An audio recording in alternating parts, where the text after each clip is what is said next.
Ugh, this is why I can't stand kids with uneducated parents. They're so rude and difficult to deal with. Who are you talking about?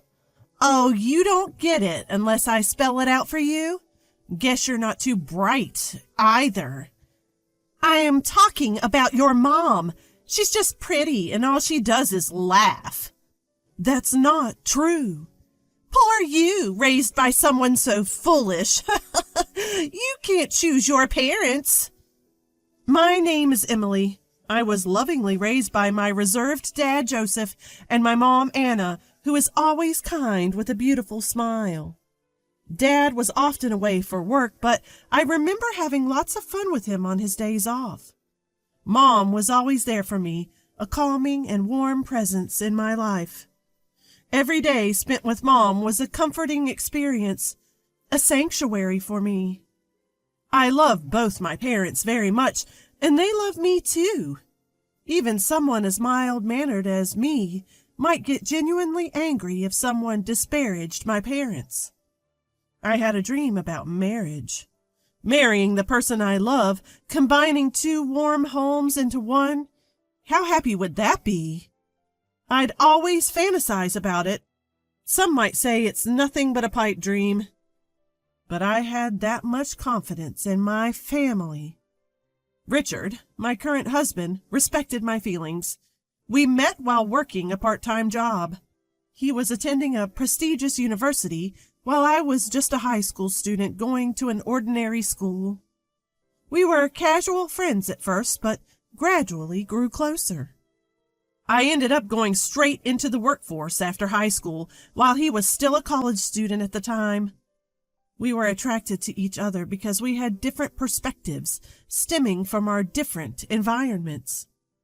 About a year into dating, he proposed to me. Our families get along really well, so I'm sure we'll also make a great family. I was really hopeful hearing him say those things. We got married, believing in those words. I had imagined a happy married life, but life isn't always that easy, is it? Little did I know that this decision would throw my life into chaos. Emily, when are you planning on moving in with us? Make up your mind, please. What? Move in together? Before marriage, we lived together in my apartment and continued to do so after. Since we had no kids, I figured we would keep living there. But it seemed that wasn't good enough for my mother-in-law, Rebecca. You're married to my son now. That means living together. Isn't that obvious? Is it? Richard never mentioned anything. You can't figure this out without your husband telling you? Use your brain a bit. I'm sorry. I'll discuss it with Richard and let you know. And just like that, my newlywed life turned into living with my in-laws. I didn't mind living together, but there was some things that bothered me. What is this cleaning? Unbelievable! How can you be so lazy? Did I do something wrong? I tried to be as thorough as possible. I had swept and wiped the floors, even used tape to pick up small dust particles. I removed water stains and dried the wet areas. I even did regular mold removal. What? Can't you see? The ashtray is full of ash! That's from David, who just smoked. I can't handle every instant. Home should be a relaxing place, and you leave a dirty ashtray? It's because you don't respect me that things are like this. I can't believe you're so inconsiderate. It was my father-in-law, David, who was smoking, filling up the ashtray that I had just cleaned. I can't keep up with that. Rebecca just doesn't get it. And what is this food? It's inedible.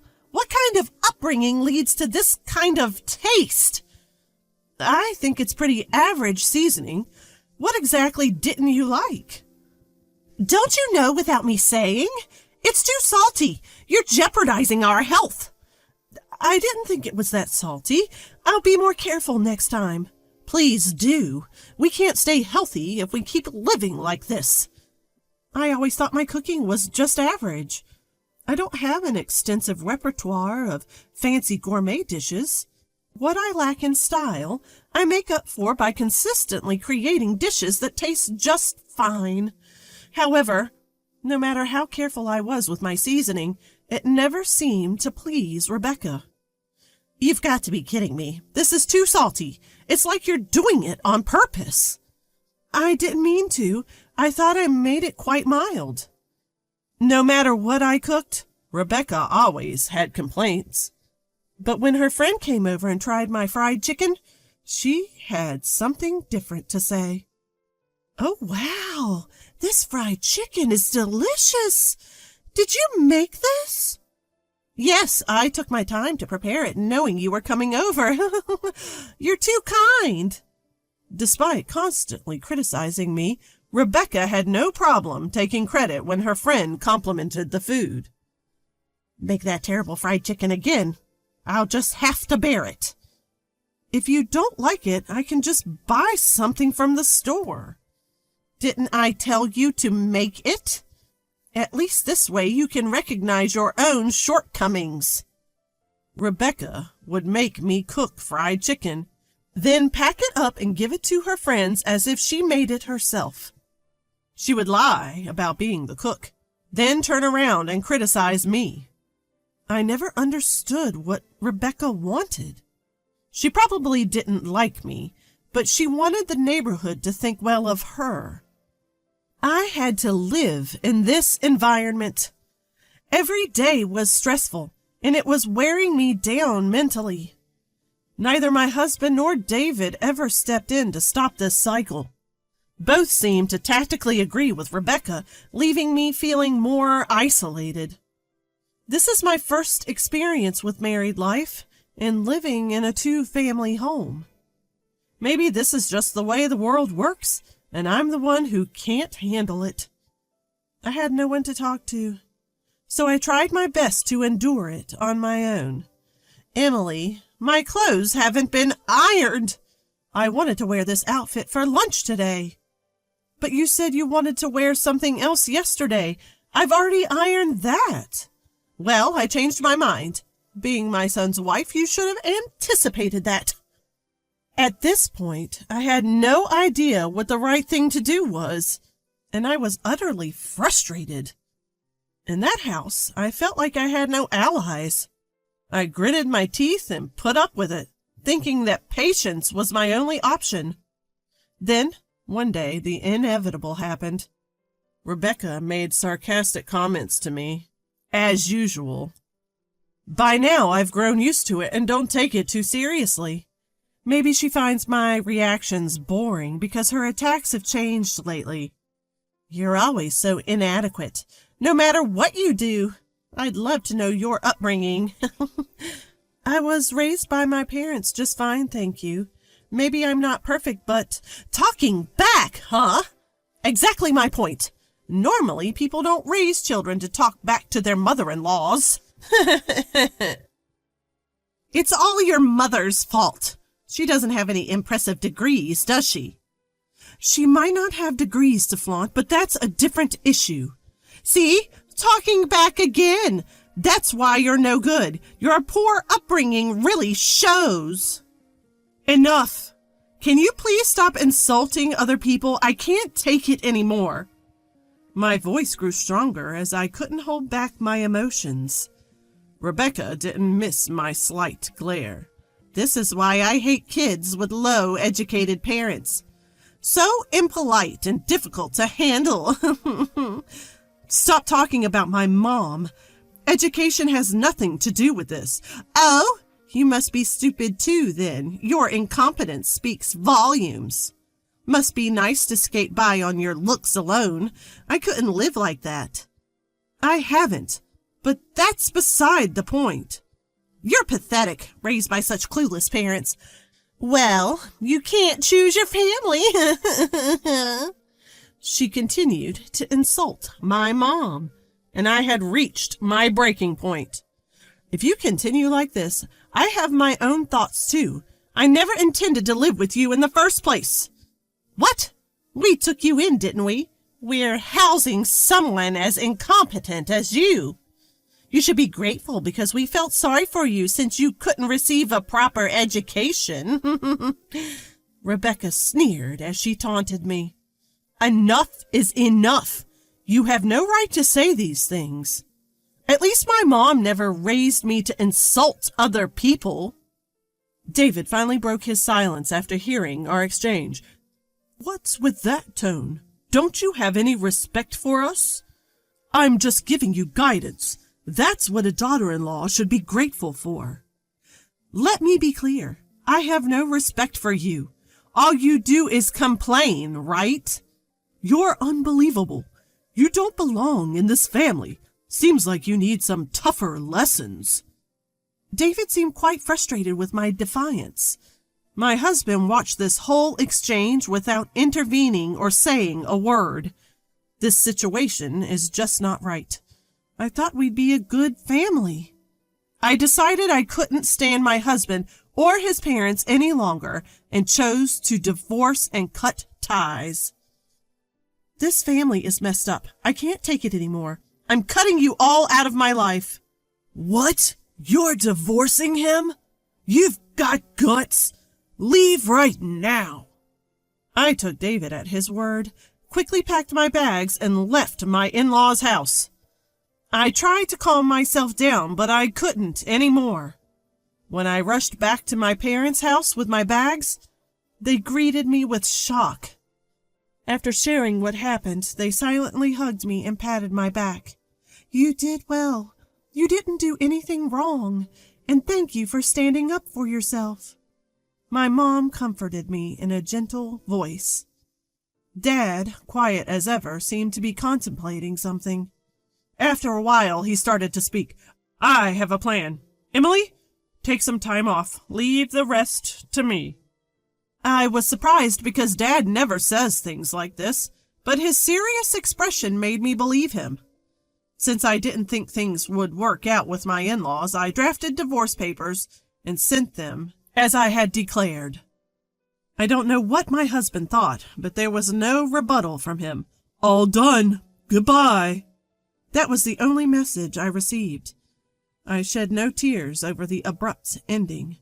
Then the situation took a sudden turn. As soon as our divorce was finalized, Dad sprang into action. Hey, what's going on? I have nothing to do with this. Out of nowhere, I got a call from Richard. What's this about? Stop calling me all of a sudden. We're done, remember? A project I was spearheading just got abruptly canceled. They said they couldn't do business with someone as untrustworthy as me because I hurt Emily. Upon hearing more, I find out that the new project Richard was responsible for got canceled. The reason?